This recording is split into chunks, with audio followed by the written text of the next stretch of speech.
안녕하세요. 절대값TV의 명품 PD 한PD입니다. 이번 상승장에서 집값이 많이 올랐던 이유는 뭐냐면 아주 간단해요.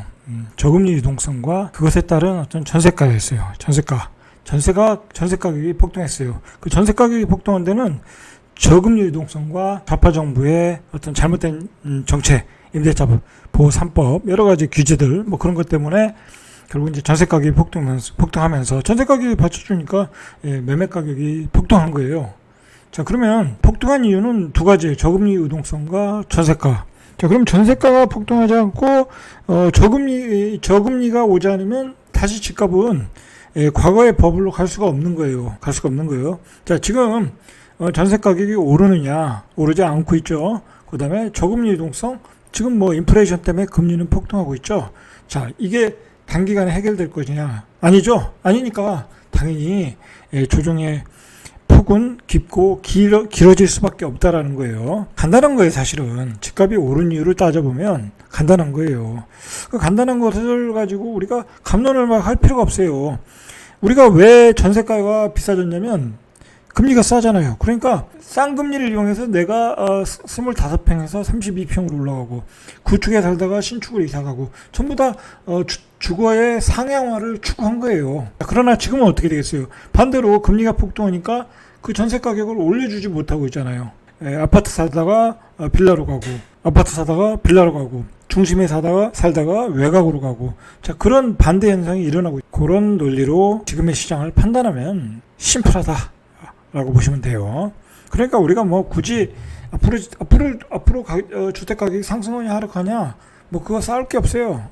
과거의 저금리와 전세가율이, 그것에 따라 전세가율이 높아지느냐, 자, 그게 달리는 거예요. 절대 그렇게 되기가 어려운 상황으로. 자, 21일 한국 부동산은 18일 기준으로 셋째 주죠. 서울 아파트 가격이 0.05 하락해 전주보다 0.01 정도 더 하락을 했어요. 하락폭이 더 깊어졌다는 거죠. 이번 주 하락폭이 2020년 5월 4일 0.06 이후 2년 2개월 만에 가장 컸다. 자꾸 낙폭이 커지고 있다는 거예요, 서울에. 그럼 다음 주는 낙폭이 더 커지겠죠? 자, 그걸 봐야 돼요. 지금 0.05지만 0.1, 0.2, 0.3 그렇게 나올 수 있다는 거야. 자, 그렇게 되면 이제 뭐라 그럴까요? 조정의 폭이 굉장히 깊어지는 거예요.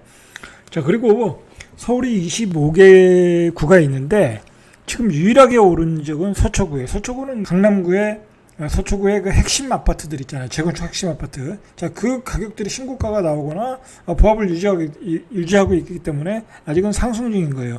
동작구 보합이고 그 나머지 지역은 다 하락을 하고 있다는 거예요. 도봉구 같은 데는 0.14, 노원구, 강북구 0.14. 이 하락의 폭이 깊은 거예요. 노도강은 성북구 0.12, 은평구, 종로구 0.10. 자, 전주보다 낙폭을 키우면 한 주 만에 0.10 이상 하락했다라는 거예요. 자, 0.1% 이상 하락한 곳이 지난주에는 노원구, 도봉구 두 곳뿐이었는데 6곳이 되었다. 점점 확대되고 있다는 거예요. 다음 주에는 12군데가 될 가능성이 있다는 거예요. 지난주에 하락 전환한 용산구도 0.02, 강남구도 0.02 같이 내림폭을 확대하고 있다라는 거예요. 지금 매매 시장도 하락이지만 전세 시장도 약세다. 원래는 상승론자들은 전세 시장은 8월에 폭등한다고 그랬어요. 자, 그것은 이제 거짓말로 판명이 됐죠. 서울의 아파트 전세 가격도 0.03. 분명히 서울의 공급 물량은 모자르거든요. 자, 그런데도 전세 가격이 올라가질 못하고 있어요. 지난주 0.02보다 더 많이 하락했다. 전세 수요 맞추기가 어려워진 상황이에요, 지금. 임대인 입장에서. 자, 서울은 지난주 보합을 나타냈던 강남 동작구. 자, 여기도 하락. 서초, 중랑구도 0.02 모두 하락 전환하면서 25개 구가 일제히 내림세를 전환하고 있다. 양천구와 마포구는 낙폭이 또 컸고, 자, 수도권으로 가면 경기도 인천도 0.05, 0.11 낙폭이 더 커지고 있다는 거예요. 지방도 2주 연속 0.02. 지금 매매가와 전세가가 동반 하락하고 있다라는. 자, 그러니까 공급론을 가지고 8월 폭등선을 주장했던 게 지금 안 맞고 있죠. 이런 결과의 원인은 매매 시장 위축과 전세 대출 이자 부담, 금리가 너무 많이 폭등했죠. 그래서 전세 대신 반전세 월세를 찾는 수요가 늘어나고 있다라는 거예요. 자, 그래서 월세는 조금 올라갈 수 있어요. 결국은 이게 뭐냐면 저금리로 우리가 좋은 주거의 어떤 주거의 질을 업그레이드해서 살았던 거예요. 구축에서 신축으로 적은 평수에서 큰 평수로 살았다가 금융시장이 고금리로 바뀌면서 다시 옛날로 돌아가고 있다라는 거예요. 왜냐면 뭐 실질 소득이 좀 줄어들었기 때문에 주거의 하향으로 과거의 삶으로 돌아가고 있다라고 보시죠. 자, 노원구도 하락폭이 입대되고 있어요. 노원구 일대에서 매매가가 1억에서 2억 떨어진 재건축 단지는 하나고, 노원구 상계 주공 7단지, 자, 여기가 이제 대표 단지예요. 전용 7구제곱미터가 최근 10억에 거래됐는데, 지난해 3월 최고가가 12억 4천. 지난해 3월 최고가가 12억 4천, 2억 4천이 떨어졌어요. 자, 상계주공 16단지 전용 5구제곱미터가 최근에 6억 3천, 한 8천만 원 정도 떨어지고 있다. 자, 계속 떨어지고 있어요. 계속. 자, 강북구 강북 재건축 대장주로 불리는 3,710가구 대단지 마포구 성산 시형 아파트. 자, 성산 시형 아파트 66제곱미터 지난 6월에 10억 4,500. 자, 실거래. 지난해 10월 최고가가 11억 2천만 원. 자, 대비 한 7,500만 원. 자, 여기 재건축 지역인데도 떨어지고 있어요, 지금. 자, 노도강 떨어지고 마포도 떨어지고. 자, 지금 문제가 되는 게 뭐냐면 오늘의 그 핵심 지역인데 잠실의 엘리트 지역이 떨어지고 있다라는 거야. 자, IMF 때도 이렇게 극심하지 않았다는 게 어떤 공인중개사의 반응이에요. 잠실의 엘리트가 어디냐면 잠실 엘스, 리센츠, 트리즘 이 세 개 단지를 엘리트라고 그래요. 그 옆에 바로 이제 잠실 주공 5단지가 있고, 자, 잠실 주공 5단지도 1억씩 떨어지고 있다. 1억씩. 하나 팔리면 1억씩 떨어지는 거 1억씩.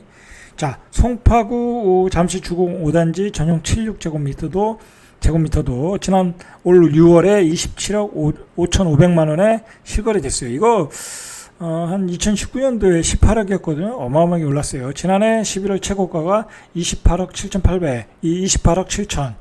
자, 대비해서 한 1억 넘게 떨어지고 있다. 송파구의 핵심 재건축 지역인데, 자, 거기서도 이제 이미 가격 하락 전환이 됐다라는 거예요. 자, 이 잠실의 엘리트가 떨어지는 게 무슨 의미가 있냐면, 자, 이 지역이 떨어지면 말 그대로 그 가격 밑에 하단에 있는 가격들은 다 떨어질 가능성이 있어요. 이게 뭐랄까 도미노 효과가 일어나는 거야. 예를 들어서 잠실이 떨어지면 이제 강동 고독이 떨어지는 거예요. 이제 강동 고독이 떨어지면 하남 미사가 떨어지는 거예요. 그리고 잠실이 떨어지면 마포구에 있는 마형성에 있는 아파트들, 자, 그런 아파트들의 가격이 떨어지는 거예요. 이렇게 도미노 효과를 부를 수 있다는 거예요. 그런 점에서 이 잠실 그 엘리트의 가격이 중요한 의미를 가지고 있어요.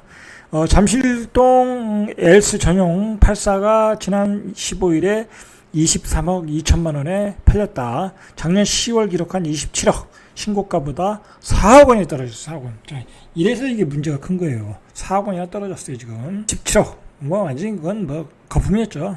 트리지움 전용 84가 지난해 9월에 24억 5천만 원에 최고가 거래됐는데, 이번 달 8일과 14일에 각각 21억 3천만 원, 21억 원에 거래됐다. 한 3억 5천이 떨어졌네요. 그죠? 3억 5천? 3억 5천이면 14% 넘게 떨어졌어요. 그러니까 뭐 강남 뭐 송파는 30% 폭락 안 한다고 그러는데 벌써 고점 대비 14%가 떨어졌어요. 그러니까 30%까지 가는데 얼마 안 남았어요. 결국은 이제 경기 침체, 금리 인상 이런 더블 펀치를 피해갈 수가 없는 거죠. 그리고 잠실 같은 경우에는 강남에 아파트 가지고 있고 한 채 더 가지고 계신 분들이거든요. 그리고 이제 갭 투자하신 분들이거든요. 자, 그러니까 이제 여러 가지 금리가 부담스러운 거예요. 그러니까 이제 매도를 하는 거죠, 매도를. 엘스가 전용 5구제곱미터가 지난해 9월에 21억 9천만 원. 가장 최근에 거래된 게 올해 5월에 19억 5천만 원에 거래됐다. 최근 급매물 중에 17억 5천에 나온 것도 신고가 대비 1년채도 안 돼 한 4억 원 정도. 벌써 22%가 떨어진 거예요. 그러니까 9월에 21억, 작년 9월에 21억, 뭐 거의 22억에 거래됐는데 최근 급매물이 17억 5천이야. 그러니까 22%가 떨어져. 22%가 30% 떨어지는 건 금방이라니까요. 그만큼 거품이 꼈다는 거예요. 자, 그러나 이마저도 매수를 하겠다는 사람이 나서진 않고 있다라는 거야. 자, 미국의 LA의 고급 주택과 비교해도 거품이 너무 심한 거야, 지금. 잠실에 있는 공인중개사가 뭐라고 그랬냐면, 잠실 집값이 크게 떨어지는 정도면 최근 큰 폭으로 올랐던 서울의 주변부들, 아까 제가 말한 뭐 마용성, 그다음에 뭐 성동구, 강동, 고덕, 하남, 미사 이런 지역도 똑같이 다 떨어질 수 있다라는 거, 도미노 현상을 일으킬 수 있다라는 거야. 예를 들어서 잠실이 지금 한 20억 정도면 고덕이 한 16억 정도거든요. 미사가 한 12억 한단 말이야. 그러면 줄줄이 일정한 갭을 만들고 계속해서 떨어진다는 거야. 결국은 그 버블에 거품이 빠지는 게 전염돼서 떨어진다, 전체적으로. 그러면 그게 지방광역시까지 떨어질 수밖에 없죠. 그렇지 않겠습니까? 자, 지금은 우리가 굉장한 그 과다한 유동성, 미국에서 풀어낸 과다한 유동성으로 우리가 거품을 만든지를 몰라요. 모르고 있는 거예요. 자, 모르고 무작정 달려가다 보니까 떨어지는 걸 보니까 그게 거품이었구나 라고 지금 생각이 드는 거예요. 지금 이제 예를 들어 상승론자들은 일시적 조정을 거쳐서 다시 내년에 올해 말부터 다시 상승한다, 그렇게 얘기를 하잖아요.